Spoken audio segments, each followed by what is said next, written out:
Putin's wrath is very much fueled by ego. Russia's president is known for his desire to hold on to money and power. And our next guest is all too familiar with this on a personal level. Bill Browder was an early investor in Russian companies following the breakup of the Soviet Union.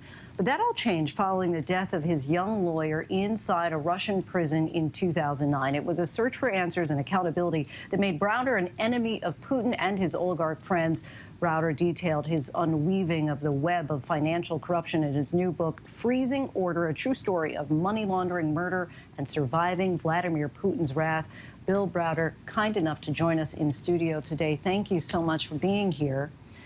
So let's just get a sense of how all of this started, right? You were looking into the Russian oligarchs laundering money, and what tipped you off to that, and then what led Putin ultimately to you? Well, so I was an investor in Russia. I was investing in big Russian companies. The oligarchs were stealing money from those companies, and I tried to stop them from stealing by exposing their theft through the international media. That led me to being expelled from Russia. The authorities raided my offices in Moscow. I had a young lawyer named Sergei Magnitsky investigate the raids, and he discovered a $230 million government corruption scheme that was connected to the raids. He exposed it. He testified against the officials involved. He was subsequently arrested, tortured for 358 days, and killed in Russian police custody. Sergei Magnitsky died at the age of 37. He left a wife and 2 children. I've made it my life's work since his murder to go after the people who killed him, to make sure they face justice. And the one real tool of justice that I came up with was something called the Magnitsky Act, which has been implemented in the United States and 33 other countries. And it freezes the assets and bans the visas of the people who were involved in his murder and the people who commit other similar abuses. Vladimir Putin has made it his single largest foreign policy priority to repeal the Magnitsky Act, and he's gone after me personally with death threats, kidnapping threats, arrest warrants, Interpol red notices, extradition requests, lawsuits, etc., to try to ruin my life. And you've said in the past that typically money laundering is a faceless, victimless act. But in this case, Sergei Magnitsky was an actual victim. When you decided that you were going to take it to the next level and make this your mission, did you have any idea just how dangerous it would be for you personally? Well, I knew it would be dangerous, but I also knew that I had a duty to do something because Sergei Magnitsky was killed in my service. He was killed because he was my lawyer. And I couldn't back down out of fear. I couldn't moderate my behavior. I couldn't edit or self-censor. I had to get to the truth, and I had to expose the truth, and I had to make sure that the people who killed him couldn't enjoy the money and couldn't face and would have to face justice of one sort or another.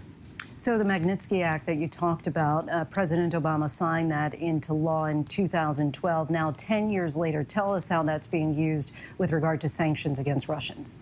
So the Magnitsky Act was pretty novel idea. It used to be that if you sanction a country, you sanction the whole country. You sanction everybody. The Magnitsky Act was about picking out individuals who were particularly important and targeting them specially. So it's something that really infuriates all the oligarchs, infuriates Putin, and has a very big effect. In 2018, it sounds like Putin approached then-President Trump and proposed swapping 12 Russian officers in exchange for you. When you heard that, what did you think? I was mortified. So here was the President of the United States offering to hand me over to a malicious foreign power who wanted to kill me. It sounds like, based on reports that we're hearing, that in recent days and weeks, Vladimir Putin is becoming more and more isolated. Do you feel that anyone in his inner circle is really telling him the truth about the war? Well, I think he knows exactly what's going on with the war, and I think he's really upset. I think he's humiliated because he never expected that the Ukrainians would be so brave and so effective. He also didn't expect that the West would be so unified. In your estimation, how does this war end? The answer is it doesn't end. So there's 2 ways it could end. It could either end because the Ukrainians defeat the Russians, and I think there's a small chance that happens if we help them. It could also end in Ukraine because Russians win in Ukraine and then they go on to another country and maybe even a NATO country. But the most likely outcome is a stalemate. And you talked about that scenario of the 4 black SUVs coming to get you. How were you able to avoid that? And do you now live every day in fear? The answer is I don't live in fear, because if you live in fear, then you start to censor yourself.